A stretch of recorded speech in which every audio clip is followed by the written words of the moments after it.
Your Town Matters is funded by the Government of Canada through the Local Journalism Initiative and supported by Cactus Media, Canada's independent community television association.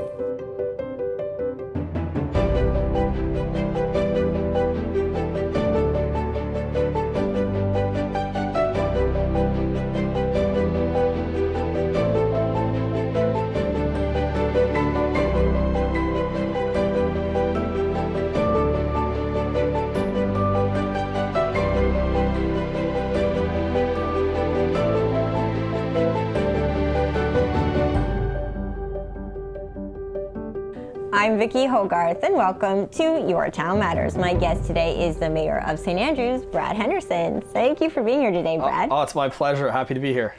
I'd love to start off by talking a little bit about the Water Street project. The one-way street seems to be a success this year and a different feeling than last year's efforts. Can you tell me a little bit about what you've heard and the reception? Yeah, I'd completely agree. It is a different feel. If you think of last year, we had about 5 weeks to get ready. A lot of unknowns around COVID. Not that we have them all known today, but we kind of took the learning from last year and tweaked the pilot project to hopefully get to a place where it's safe, but everybody feels like it's not a burden and that they can still shop in downtown St. Andrews. So the real changes are, of course, we are allowing parking on both sides of downtown St. Andrews.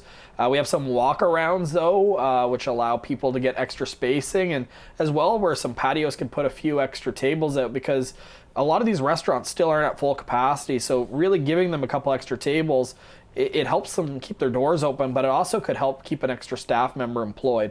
And I think the thing that I hear the most about is the actual way in which we did barricades this year, which I have to give full credit to our public works staff. So Terry Acton and our crew down at the public works barn used old wharf poles, and they used actually boards from our old salt shed, recycled them and turned them into kind of a nautical themed barricade with buoys and nets. And I think people feel that the downtown St. Andrews is vibrant, but also it almost fits the theme of our community. So it's been very well received. It is. It's really beautiful.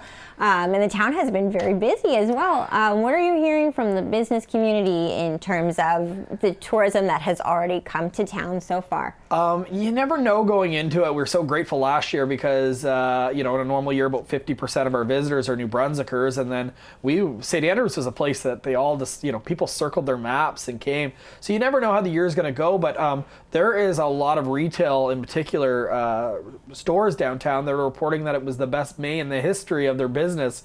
And I have, reason to believe June was relatively strong. And although we've got some tough weather here so far in July, there's a lot of reason to believe that it's going to be another great season in St. Andrews.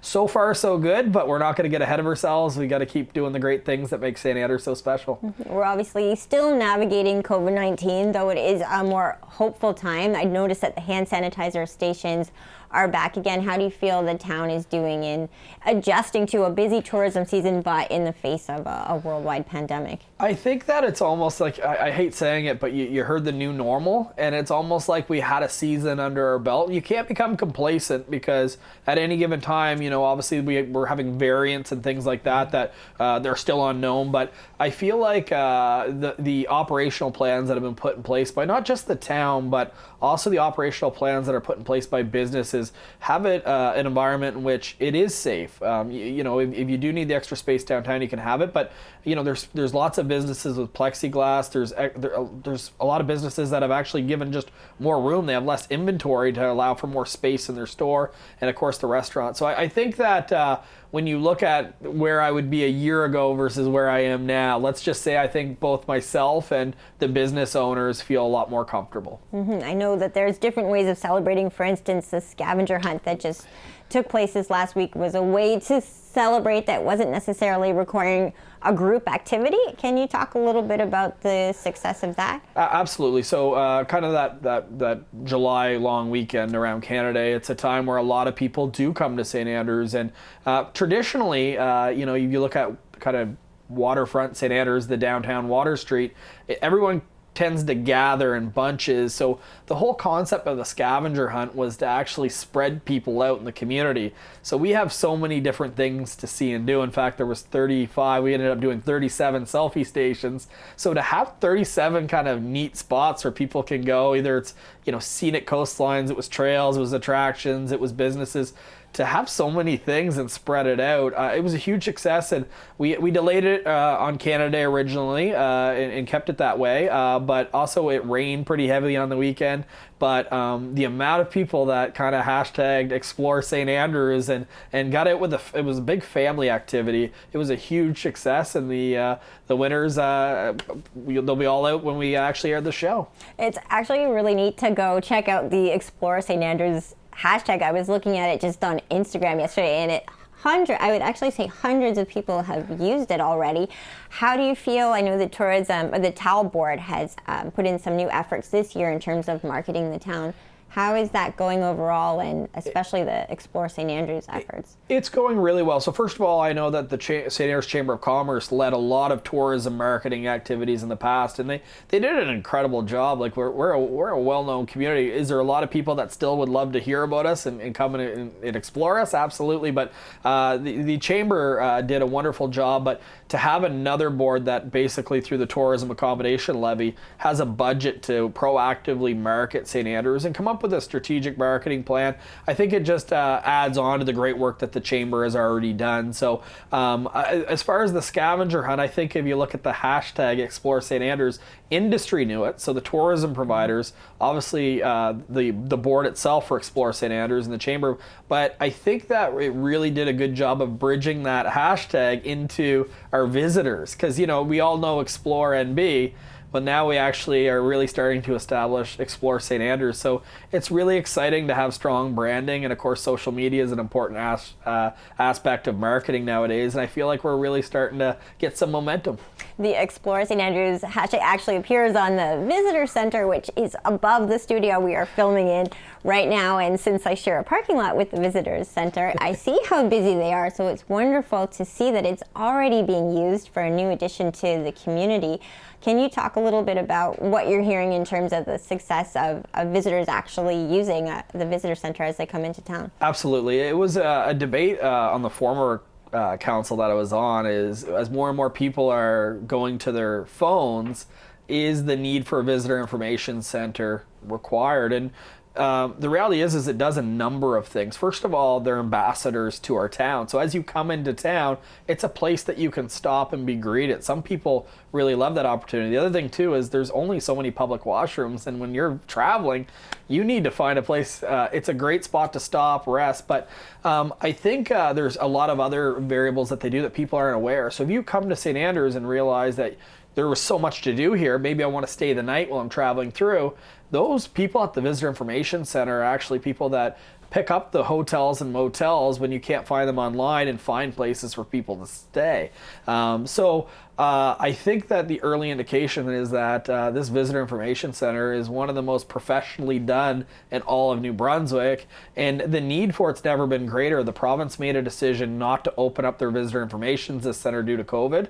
So our Visitor Information Center isn't just representing St. Andrews, it's representing the entire region and arguably an ambassador for New Brunswick. So, we obviously, the Chamber has taken that over, and I can't applaud their efforts enough. The town did it before, but if you go in there, you'll see like a wall where you can sign your signature, where you're from, and just the branding is stronger. So I really think that for a lot of people's first impression of St. Andrews, it's putting us on the right foot. It's wonderful to go down and hear places like Minister's Island being recommended, and on that front of St. Andrews being a busy place for tourism, that means there's a lot of work needed in the area, and housing is again another topic that continues to be needed to be addressed. What is the latest in terms of how you and the new council are tackling the housing crisis? I understand there were a lot of things on the agenda at the latest council meeting. There is. So I'm really excited to say that everybody knows that the cost of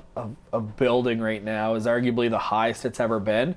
But I'm really excited already to see the amount of conversations and the meetings that we've had with potential developers already, there's a lot of reason to be excited, even though the cost is high.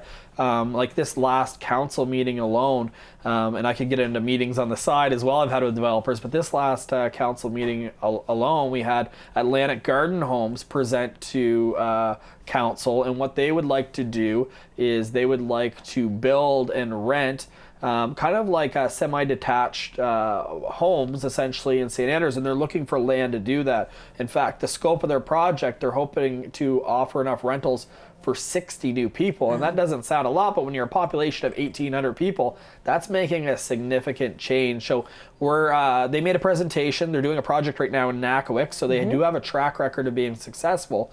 They want to meet and discuss the possibilities of acquiring town land to do such a project, and they're pretty eager to get going very soon. So that was the preliminary conversation. We're going to take it offline and have some meetings with them to see what that could look like.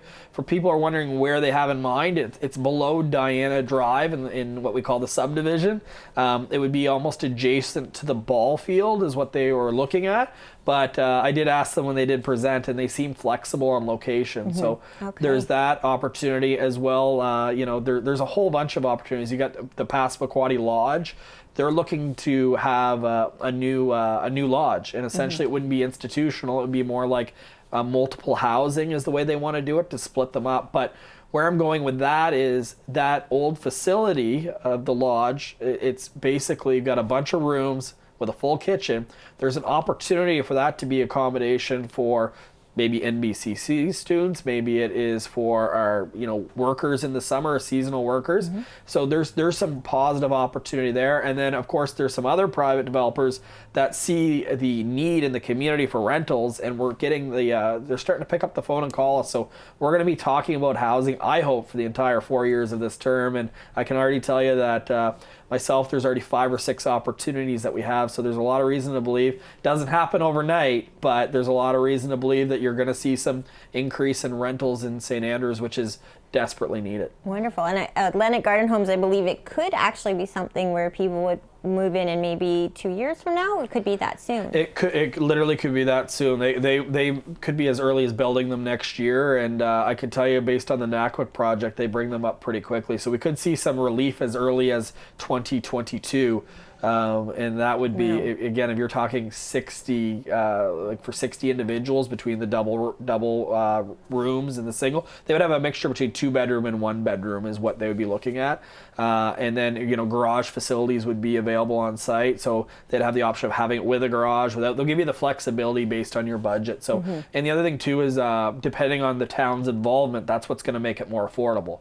If they have to pay to put the services in and they have to pay the land, they're going to pass that on to the actual customer, so the actual tenant. So we have to, as a municipality, review what we have for assets, what we can afford to contribute to try to make it more affordable, because that is a fundamental challenge. There's one thing to get a high-end place, but that spot for, whether you're a student or you're a young worker or a senior on your own with a fixed budget, we need this place to be for everyone, so we need to get creative in how we can make that happen. That was going to be my follow-up. Is I believe that proposed project is meant to be from young business people to people that are looking for retirement homes. So it is a mix of...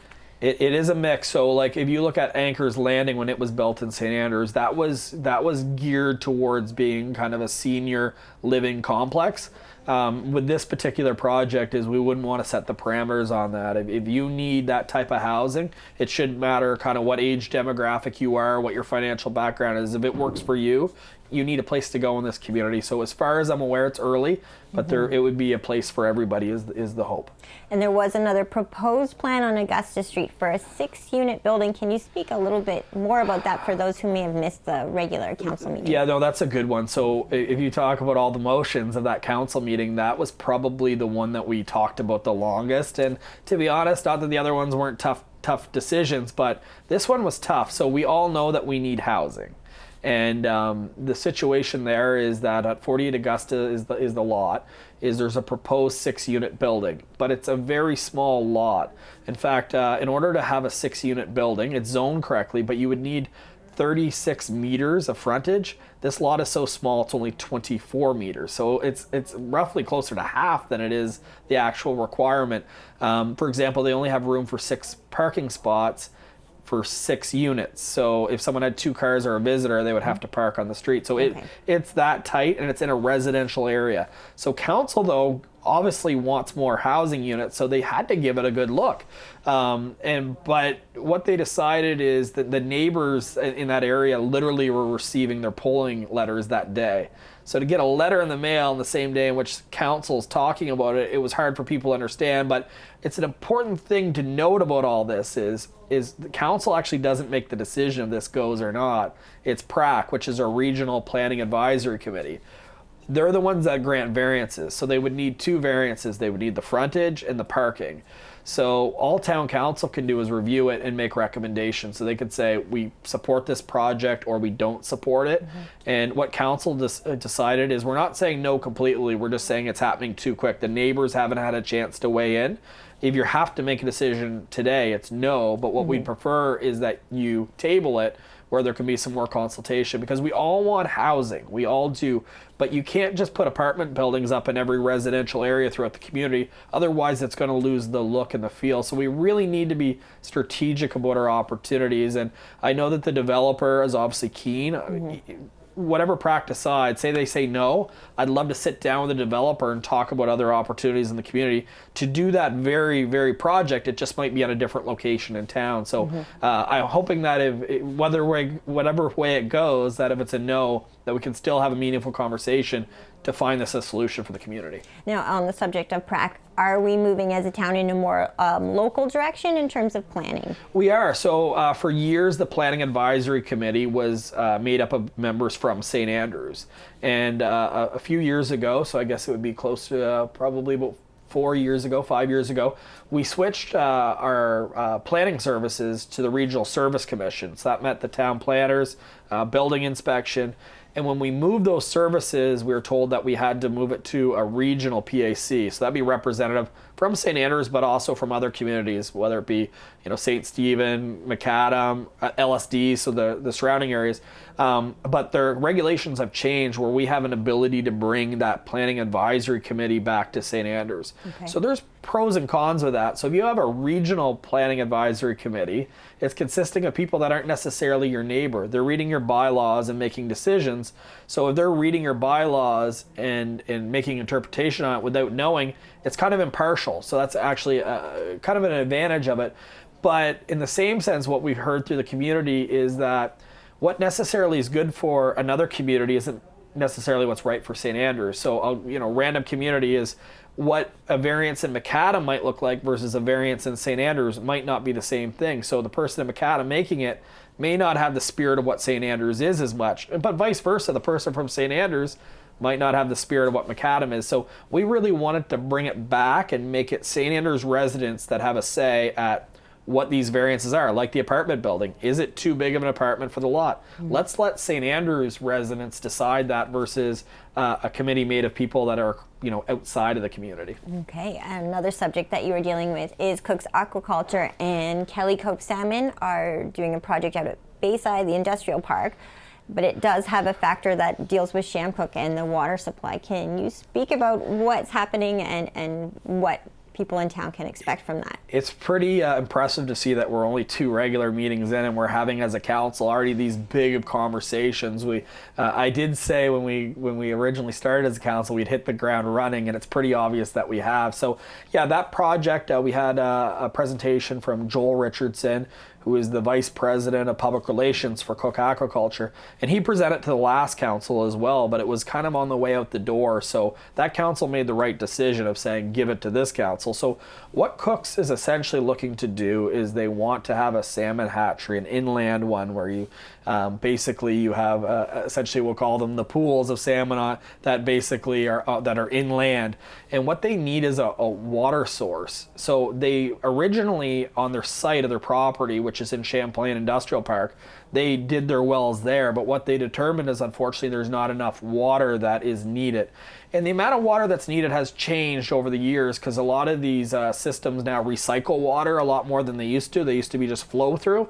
But still, the type of ground there, it wasn't really ideal for wells. So they couldn't draw enough water out of it. So what they've already done is a couple test well sites that are off the property, but they'd like to do a couple that are in the watershed. So the Shamcook watershed is not in the town of St. Andrews. However, that is where our town drinking water comes from, our water source comes from, and it's our only water source. So because of that, the ELG, so the Department of Environment, Local Government, reached out to St. Andrews and said, can you please provide comment? So the whole question is how much water do they need, and they're able to provide that. But the real question is how much water is there, and they're not taking this out of the lake.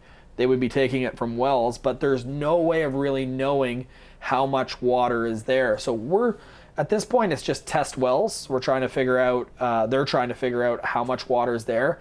When they're done doing the test wells, it actually, at that point, would get an environmental assessment done test. So the town's going to have plenty of opportunity to weigh in on should this happen or not, because it's a significant amount of water that they need. But in the same sense, we don't know, like, just to deny it without knowing isn't right either. So I guess what the town's position would be is that do the test wells, but in the same sense, we're very cautious. We do not, under any circumstance, want our water compromised. So the next step of this, before the project went ahead, we need to have a lot more information. We need to have a lot more answers, and we need to have a lot more consultation, because essentially, if Shamcook Lake wasn't here for this community, unfortunately, you probably don't have a community anymore. So that's how serious the matter is. And it's not because it's Cooks, it's anyone that would be needing that much water. We need to have those conversations. And I'm also talking about expanding our community with new rentals. So the town of St. Andrews also is going to need more water. And last thing, I know I'm extending this, but we're also aware of the effects of climate change and the droughts. We have to realize that the data that we're looking at from back in 2014 may not really be the situation is today. So we need to have questions answered on that, because we can't assume that the past is always what we're going to have for water supply in the future. And if the public wants to weigh in and give their opinion, is the best way to just follow along in council meetings? Follow along. There'll be definitely more dialogue as well. But at the end of the day, if people really want to get involved, it's not the town of St. Andrews that approves this or not. We're just providing input. I would talk to your local MLA if you have support or concerns, because we've heard both. For example, I have had correspondence with Brian Glebe, who is our LSD rep, because I don't think St. Andrews should be making decisions without talking to the LSD, because that's where the lake is. But so there's reason for them to believe as well to support the test wells. But the next step, when you actually have to take the water, we need a lot more conversation before we get to that point. Definitely not a sleepy summer for the new council. How is it going in terms of this being, I think it's 2 regular council meetings you've had so far? 2 regular. We've had a couple special meetings, but I'm going to be honest, I guess straight up, I think St. Andrews did an incredible job, and I know my job is to be their ambassador, but I think St. Andrews did an incredible job of electing 6 people that are passionate about St. Andrews, that are dedicated. They're doing their homework. They're asking good questions already. We right now are beginning to do our strategic priorities. We want to give a couple months to get kind of the feel of what it looks like. But first thing we're going to do is do a full financial review, so they understand the ability to fund any priorities that they may want to see happen. But we're actually bringing in an independent consultant to come in to extract that. I think one of the things that we could have done a better job of last time is making sure every member of council has an equal voice. It's not the loudest voice in the room. It's every member of council represents maybe even a different pocket of our town. So we want to make sure that everybody has an opportunity to express why they ran, but also what they think the priorities are and what they're hearing in the community. So things are going extremely well with the new council, and I couldn't be more happier to see the level of engagement already, and everybody is contributing. If you watch a meeting and watch the debate, every single member of council is contributing greatly. I know there are big projects coming up, for instance, wharf restoration, but what are some of the highlights that we should be seeing end of summer, early fall? Yeah, so the wharf restoration, it's going to be beginning as early as the fall, and obviously the previous council made a big decision on that. There was no question about it. The public was definitely engaged in that process. But the other project that we're going to see is we're going to see some trail development in the town of St. Andrews due to other levels of government supporting us. So we're going to do about $1.4 million in trails, and 1.1 million of that is actually going to come from outside the community, and that'll be through other levels of government funding. So where exactly that trail is going, it's to be determined. Whenever you put a trail in, you've got to make sure to do consultation, because some people don't want a trail going by their home. But phase one, what we're looking at right now, is when you go to Katie's Cove and you're coming kind of down the trail system, it just stops. And then you basically have a dirt road that goes down Katie's Cove, and then you hit Cemetery Road, and then you hang a right to go down Cemetery Road, and then right before you hit the cemetery, you hang a left to get back on the trail. But if you're not from here, you probably are going to have a hard time finding that next trail. And the other thing too is it's a steep hill, and a lot of kids are going in and out of the ball field. So to connect that trail from Katie's Cove to the one that starts down by the cemetery, that would make it not just safer, but it would make it easier for people not from here to be able to do the loop. So that's phase one. But phase two, there's a lot of conversations that are going to happen. Phase two would be a big one. But ideally what we'd like to see is that we have a complete loop of the town where you go on it and you can kind of recycle versus just end up somewhere. So lots more to come on trails, but that would be the big one. And then of course we talked about housing. And then there's other priorities that we're going to be talking about. There's a lot of other priorities. I know, for example, Katie's Cove itself, Katie's Cove Inc., there's some conversations for the town to be in. If you look at a ladder truck for the community, that is a conversation that's going to happen. And of course we have the biggest unknown, which is amalgamation. So not that that's necessarily going to be happening, but they are looking at, the province is looking at doing some type of change with their white paper, and what that looks like, I don't know. I don't know if it's going to be Shamcook, Boquebec, Bayside merged together. I don't know if they're part of St. Andrews. I don't know if we're part of St. Stephen. I don't know if nothing changes. All I know is they say they're going to do something. So it'll be interesting in the fall when that all comes out to know how that impacts the town of St. Andrews, because you don't want to make any major decisions if something major is going to change. So it's tough to know what the future brings if you don't know what that change is going to look like. So hopefully we find it out soon. Well, given the time we're having in the world right now, I'm very proud to live here, very excited for the future of St. Andrews. So thank you for what you do, and thank you for being here today. My pleasure. Anytime. It's always great to talk about council stuff with you, and thanks for all you do in the community as well. My guest today has been Brad Henderson, Mayor of the town of St. Andrews. I'm Vicki Hogarth. Thank you for watching Your Town Matters.